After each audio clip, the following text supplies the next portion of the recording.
ये वीडियो मेरे हर वो भाइयों और बहनों के लिए है जो ये ओवर थिंकिंग के जाल में फंस कर रह गए हैं और बाहर आ ही नहीं पा रहे हैं। इंटरनेट पर ना जाने कितने सारे वीडियोस देख चुके हैं, ना इनको कोई समझ पाता है ना ही इनकी हालातों को। तो आगे चल के क्या होता है, ये अपने सारी प्रॉब्लम्स को खुद सॉल्व करने के लिए ट्राई करते हैं, जो कि अच्छी बात है। पर जब रिजल्ट्स नेगेटिव होती है तो वो और ज्यादा ओवरथिंक करते हैं और इनका सेल्फ डाउट बढ़ जाती है। और जब सेल्फ डाउट बढ़ जाती है ना, तो चाहे इंसान जो भी कर ले उसको एक अच्छा रिजल्ट नहीं मिल पाती।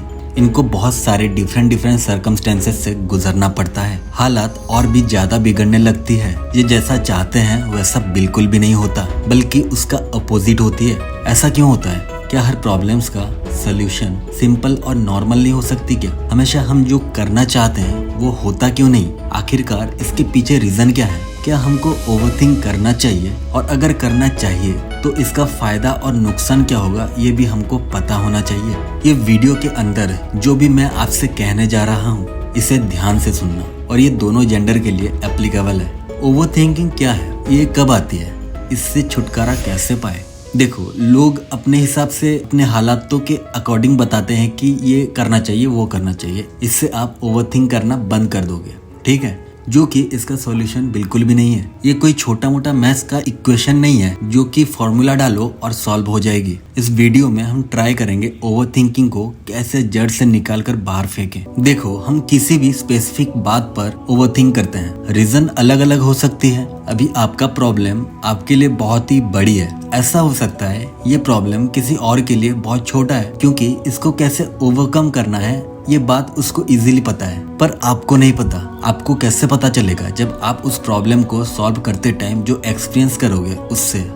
आपका प्रॉब्लम इंस्टेंटली सॉल्व तो नहीं होगी, बट आप जो सीखोगे वो ज्यादा मैटर करता है आपके प्रॉब्लम से। देखो, प्रॉब्लम्स तो आएंगे, जिंदगी भर आएंगी, चाहे आप कुछ भी कर लो। आपको ऐसा माइंडसेट रखना पड़ेगा कि चाहे हालात जैसा भी हो, मैं हार नहीं मानने वाला। मैं इससे डट कर मुकाबला करूंगा और इसको पीछे छोड़कर आगे बढ़ूंगा। ये एटीट्यूड आपको रखना ही पड़ेगा। हमेशा खुद पर भरोसा रखना, क्योंकि जो भी होगा आगे चल के आपको खुद को ही करना पड़ेगा। बताने के लिए या फिर गाइड करने के लिए कोई नहीं आएगा। तो सबसे पहले खुद पर फोकस करो, क्योंकि जब तुम खुद पे काम करोगे, चाहे वो मेंटली हो या फिजिकली, तब तुम्हारे सामने सारे बड़े बड़े प्रॉब्लम्स छोटी लगने लगेगी। सबसे पहले तो किसी पे डिपेंड करना बंद करो। तुम अकेला ही काफी हो कुछ कर दिखाने के लिए। अपना एक कदम बढ़ाओ हार्डवर्क की तरफ। बैठे मत रहो, इससे आपको कुछ नहीं मिलने वाला, बल्कि आप और भी ज्यादा ओवरथिंक करोगे या डिप्रेशन में जाओगे।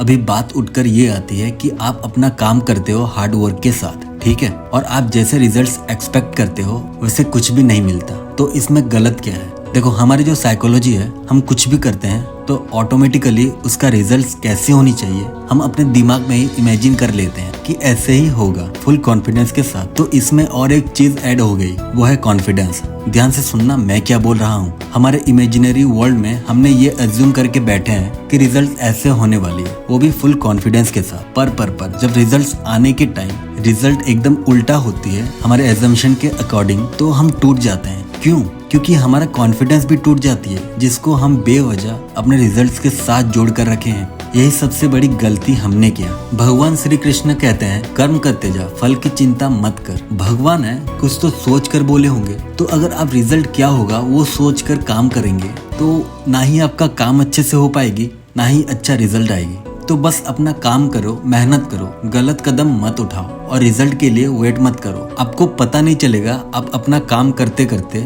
साथ में क्या क्या हासिल करते चले जाओगे, जिसकी आप कभी भी कल्पना भी नहीं की होगी। अभी हमको ये समझ में आ गया कि काम करना है और रिजल्ट पर ध्यान नहीं देना है। तो माइंडसेट क्लियर है, चाहे जो भी रिजल्ट आए हमको फर्क नहीं पड़ने वाला। अगर फर्क पड़ेगा ही नहीं तो ओवरथिंक कैसे करेंगे? चलो अभी एक स्टेप ऊपर जाते हैं, क्योंकि ओवरथिंकिंग का ये माया जाल और भी बड़ा है। हम अपने जिंदगी में, अपने जीवन काल में बस काम करते हैं क्या?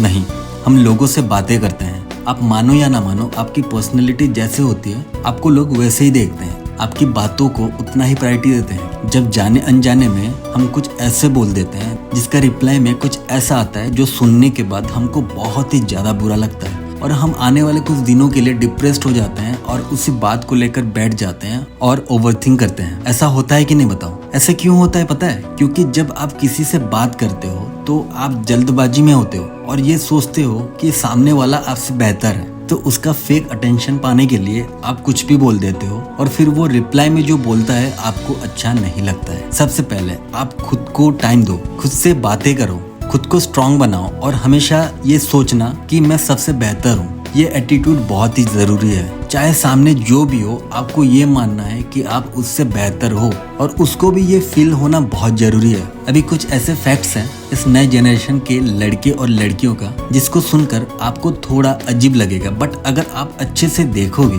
तो खुद से ये बोलोगे, अरे हाँ यार, ये तो बिल्कुल होता है। 16 से लेकर 20 साल के अंदर जितने भी हैं, अगर उनको आप कुछ बोलोगे तो वो बहुत ही तेजी से रिएक्ट करते हैं, बिना कुछ सोचे या समझे। उनके अंदर जो भी होता है वो बाहर निकाल देते हैं। उनके अंदर पेशेंस होती ही नहीं है। एक इंसान से कैसे बात करना चाहिए ये उनको नहीं पता होता है। वो ऐसे होते हैं कि छोटी छोटी बातों से रोने लगते हैं और आखिरकार ओवरथिंकिंग का शिकार हो जाते हैं। ऐसा क्यों होता है? चलो मैं आपको बताता हूँ। ये जो नया जनरेशन है, ये अपना कीमती वक्त शो ऑफ करने में लगा देते हैं। दुनिया को हमेशा ये दिखाते हैं कि वो सबसे बेहतर है और उनके पास सब कुछ है, जबकि रियलिटी तो ये है उनके पास जो भी होती है वो उनकी खुद की मेहनत नहीं बल्कि किसी और की होती है। जो मेहनत से पैसा कमाता है वो कभी भी शो ऑफ नहीं करता। फेक वर्ल्ड के सामने ये खुद को स्ट्रांग दिखाते हैं, जबकि अंदर से बहुत ही खोखला और कमजोर होते हैं। इसीलिए अगर इनको कोई कुछ बोल देता है तो वो बातों को पकड़ कर बैठ जाते हैं और डिप्रेशन में चले जाते हैं।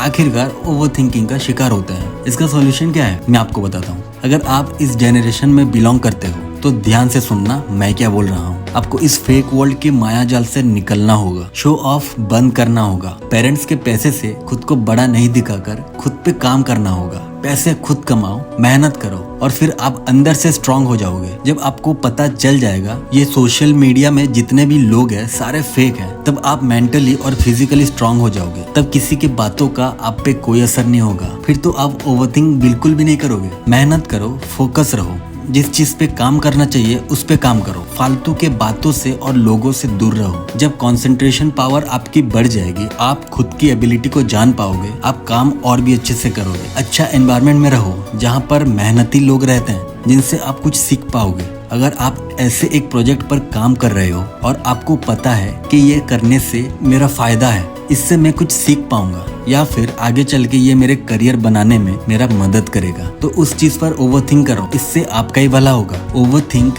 एक छोटी सी वर्ड है बट इसका मीनिंग बहुत बड़ा है। अगर मेरी ये बातों से आप सहमत हो और आपके अंदर जरा सा भी सुधार आई है तो वीडियो को लाइक करना। और अगर आप मैस्टरबेट करना बंद नहीं कर पा रहे हो तो इसके ऊपर मैं एक वीडियो बना चुका हूँ, आपको इसे जरूर देखना चाहिए। मैं राहुल सिंह आपकी सोच को सपोर्ट करता हूँ।